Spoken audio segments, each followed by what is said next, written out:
का आगाज हो चुका है और इसके साथ ही यहाँ साधु संतों का जमावड़ा भी लग चुका है। नागा साधुओं के बारे में तो आपने सुना ही होगा, लेकिन आज हम आपको महिला नागा साधुओं के बारे में कुछ रोचक तथ्य बताएंगे जो शायद ही आपने सुने होंगे। नागा में बहुत साधु वस्त्रधारी और बहुत साधु दिगंबर यानी बिना कपड़ों के होते हैं, लेकिन महिलाएं भी जब संन्यास में दीक्षा लेती हैं तो उन्हें भी नागा बनाया जाता है, लेकिन वे सभी कपड़े पहनती हैं। महिला नागा साधुओं को अपने माथे पर एक तिलक लगाना होता है। उन्हें एक ही कपड़े पहनने की अनुमति होती है जिसका रंग गेरुआ होता है।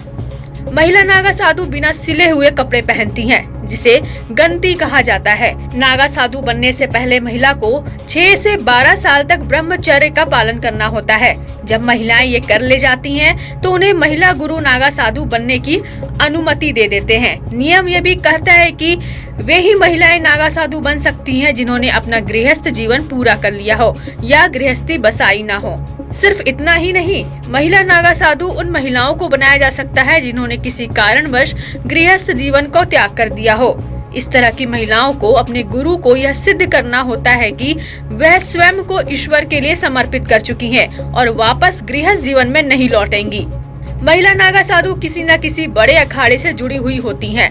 हालांकि उन्हें रहने के लिए अलग से भी आश्रम दिया जाता है।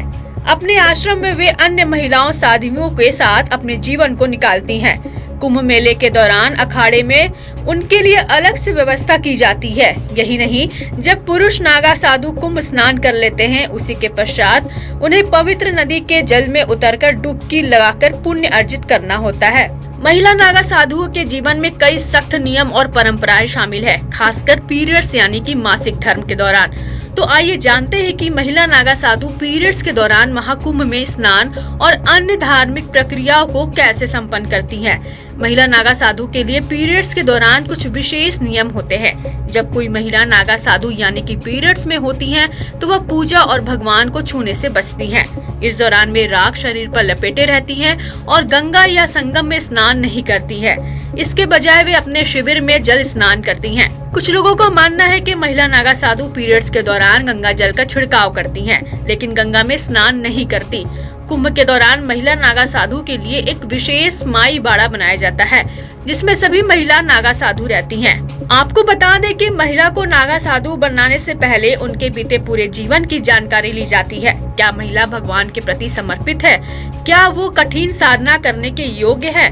ये सभी चीजें देखी जाती हैं। नागा साधुओं की तरह महिला नागा साधु को भी जीवन में अपना पिंडदान कर देना होता है। साथ ही महिला नागा साधु अपना मुंडन भी कराती हैं।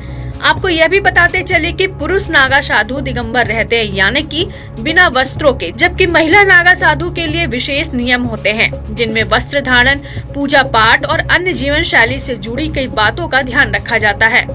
महिला नागा साधुओं का आहार बहुत ही साधारण और प्राकृतिक होता है। वे मुख्य रूप से कंदमूल, फल, जड़ी बूटी और पत्तियां खाती हैं।